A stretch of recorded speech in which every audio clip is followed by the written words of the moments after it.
Hello everyone. Today's topic is Ohm's law. So it is a basic law regarding flow of currents discovered by G.S. Ohm in 1828 and इसमें जो काम की बात यहाँ पे आती है, एक कंडक्टर इमेजिन करने को बोला है जिसमें I करंट फ्लो हो रहा है and V is the potential difference between the ends of the conductor. तो V और I प्रोपोर्शनल है. जितना ज़्यादा पोटेंशियल डिफरेंस आप इस कंडक्टर के अक्रॉस अप्लाई करेंगे उतना ज़्यादा करंट यहाँ फ्लो करेगा. इस प्रोपोर्शनैलिटी को इक्वेशन में कन्वर्ट करने के लिए R से मल्टीप्लाई किया गया. R is the constant of proportionality known as resistance of the conductor. SI unit of the resistance is ohm and is denoted by this symbol. Resistance R not only depends on the material of the conductor but also on the dimensions of the conductor. इसके आप फॉर्मूले आगे देखेंगे. हो सकता है आपने 10th class में ऑलरेडी थोड़ा बहुत इसके बारे में पढ़ा भी हो. The dependence of R on the dimensions of the conductor can easily be determined as follows. Consider a conductor satisfying equation 3.3 to be in the form of a slab of length L and cross-sectional area A. तो जैसा कि मैंने बताया था, इस conductor के लिए अगर आप इस लॉ को अप्लाई करते हैं तो एक A क्रॉस सेक्शन का L लेंथ का एक कंडक्टर कंसिडर किया गया है.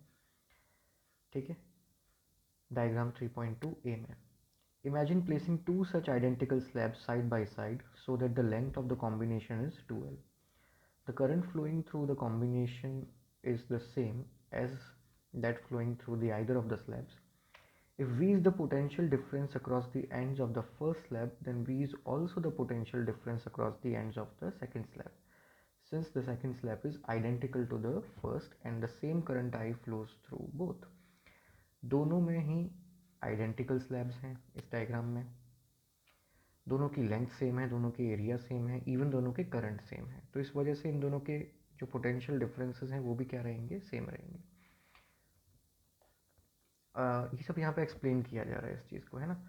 The potential difference across the ends of the combination is clearly sum of the potential differences across the two individual slab and hence is equal to the 2V. अगर एक conductor के across potential difference V था और उसके आगे एक और conductor है तो इसका पोटेंशियल डिफरेंस V, इसका पोटेंशियल डिफरेंस भी टोटल कितना हो गया, 2V. The current through the combination is I and the resistance of the combination is RC. और इस कॉम्बिनेशन का रेजिस्टेंस हम इस तरह से कैलकुलेट कर सकते हैं. हालांकि ये चीज़ आगे कॉम्बिनेशन ऑफ रेजिस्टेंस में भी आएगी, तो अभी आप चाहें तो फोकस कर सकते हैं कि देखिए V/I ये इंडिविजुअल रेजिस्टेंसेस हैं, इंडिविजुअल स्लैब्स के रेजिस्टेंसेस हैं. और दस doubling the length of the conductor doubles the resistance. तो यहाँ से एक बात पता लगती है कि हम लेंथ डबल कर रहे हैं तो रेजिस्टेंस डबल हो रहा है, क्योंकि डबल कंडक्टर लगाने से पोटेंशियल डिफरेंस डबल हो रहा था. एक स्लैब का पोटेंशियल डिफरेंस V था, दूसरे का भी V था, तो नेट पोटेंशियल डिफरेंस 2V आया. Now imagine dividing the slab into 2 by cutting it length wise. अब इन्होंने क्रॉस सेक्शन एरिया पे डिपेंडेंस बताया. जैसे लेंथ बढ़ाने से रेजिस्टेंस बढ़ रहा था, क्रॉस सेक्शन एरिया बढ़ाने से रेजिस्टेंस कम होता हुआ पाया जाएगा. आप देखेंगे, या क्रॉस सेक्शन एरिया कम करेंगे तो रेजिस्टेंस बढ़ जाएगा. वो चीज़ यहाँ पे एक्सप्लेन की गई है. ठीक है, इसका पूरा एक पैराग्राफ है. एंड रिजल्ट यही निकल के आ रहा है इसके अंदर भी कि जो क्रॉस सेक्शन एरिया है उसके साथ रेजिस्टेंस का जो प्रोपोर्शनैलिटी है वो इन्वर्स है.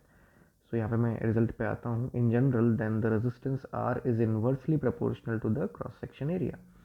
इन दोनों को कंबाइन करते हैं, ऊपर से जो रिजल्ट्स मिले हैं R proportional to L and R inversely proportional to area, तो आपके पास आता है R proportional to L by ए.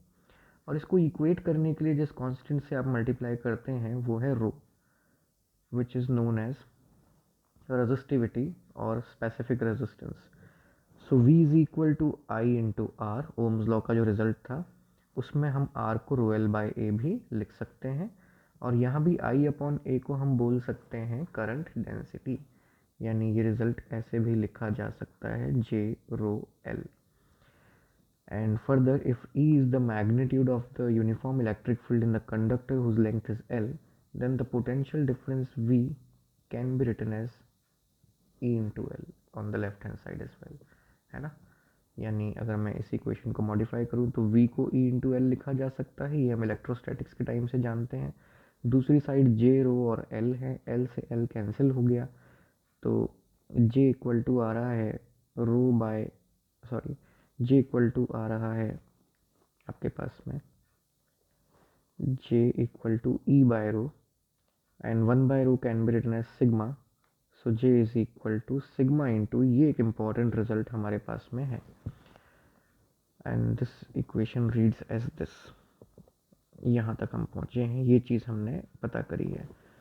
तो अगर हम डायरेक्शंस को इग्नोर भी करें तो यहाँ पर जो सिग्मा है, sigma is the reciprocal of resistivity which is known as conductivity, and Ohm's law is often stated in an equivalent form of 3.13. ये इक्वेशन भी ओम्स लॉ है, ये ओम्स लॉ को लिखने का एक और तरीका है.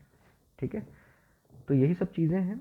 और जे इक्वल टू सिग्मा ई जो रिजल्ट आया है ये वेक्टर फॉर्म में है. तो यहाँ पे जे वेक्टर और ई वेक्टर एक दूसरे के साथ पैरेलल हैं, ऐसा हम कह सकते हैं, क्योंकि इस इक्वेशन में वैसे भी आप देखो कोई नेगेटिव साइन नहीं है, तो डायरेक्शन इनकी क्या हो गई, सेम. कोई दूसरा वेक्टर भी यहाँ पे इन्वॉल्व नहीं है. So this was the Ohm's law according to the NCERT. ठीक है, जो बेसिक चीज़ें यहाँ पे दी हैं, एक बार आप इसे खुद से रीड भी कर सकते हैं, कहीं कोई प्रॉब्लम है तो आप पूछ सकते हैं. नेक्स्ट वीडियो में हम पढ़ेंगे drift of electrons and the origin of resistivity.